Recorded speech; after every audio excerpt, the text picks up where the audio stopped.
వెనుకబడిన వర్గాలకు మేలు చేసిన ఏకైక పార్టీ తెలుగుదేశం పార్టీ అని ముఖ్యమంత్రి చంద్రబాబు అన్నారు. పేదల బాగు కోసం శ్రమించడం తప్ప వేరే లక్ష్యం లేని వ్యక్తిని తానని ముఖ్యమంత్రి చెప్పారు. విశాఖ జిల్లా అనకాపల్లిలోని ఎన్టీఆర్ మైదానంలో పేదరికంపై గెలుపు కార్యక్రమంలో ఆయన పాల్గొన్నారు. ఆదరణ పథకం 3వ విడత కింద లబ్ధిదారులకు పనిముట్లు పంపిణీ చేశారు. వెనుకబడిన వర్గాల వారు తెలుగుదేశం పార్టీకు అన్ని వేళలా అండగా నిలిచారని సీఎం గుర్తు చేశారు. హేతుబద్ధత లేని విభజన వల్ల ఎన్నో ఇబ్బందులు ఎదుర్కొన్నా గతంలో ఎప్పుడూ లేనన్ని సంక్షేమ కార్యక్రమాలను తెలుగుదేశం పార్టీ చేపట్టిందని చంద్రబాబు తెలిపారు. వెనుకబడిన వర్గాలు ఉన్నారు.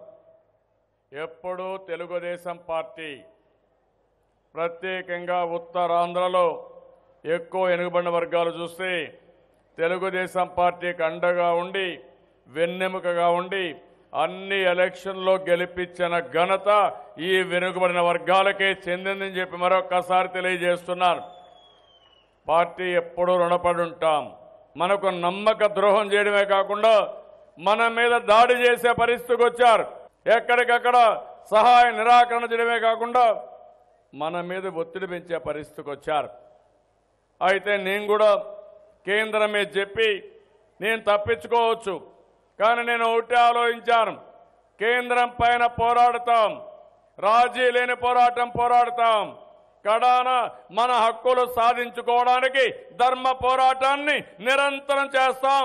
దీనికి మీ అండుండాలని మరొకసారి మిమ్మల్ని అందరినీ కోరుతున్నా. చరిత్రలో ఎప్పుడూ జరగనన్ని సంక్షేమ కార్యక్రమాలకి ఈరోజు నాంది పలికే పరిస్థితికి వచ్చాం. ఈరోజు ఆహార భద్రత కింద 1,43,00,000 కుటుంబాలకి కేజీ బియ్యం రూపాయికి ఇస్తున్నాం. 4 కేజీల నుంచి 5 కేజీలు పెంచాను. మీకు పెద్ద కొడుకుగా ఉంటా, ఇంటికి పెద్ద దిక్కుగా ఉంటానని చెప్పి నెలవారీగా 1000 రూపాయలు పెంచను మీ ఇంటికి పంపిస్తున్నాను. ఎక్కడన్నా యాక్సిడెంట్ అయితే ఆ కుటుంబం అనాథగా మారిపోతా ఉంది, రోడ్డున పడతా ఉంది. అందుకనే ఆలోచించాను, అలాంటి కుటుంబానికి బీమా ఇవ్వాలని 5 లక్షల రూపాయలు 10 రోజుల్లో ఆ కుటుంబానికి అందజేసి ఆ కుటుంబాన్ని ఆదుకుంటున్నాం. ఒకప్పుడు పెళ్లిళ్ళు చేయాలంటే తల్లిదండ్రులకు భారం, అప్పుల పాలైపోయేవాళ్ళు.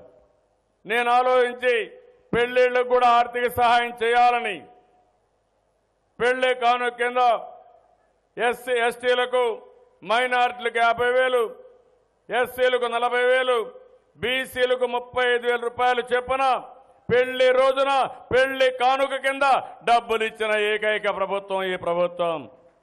ఎస్సీలు ఎస్టీలకైతే మీరు ఒకసారి చూస్తే 100 యూనిట్లు కరెంటు ఉచితంగా ఇచ్చాం.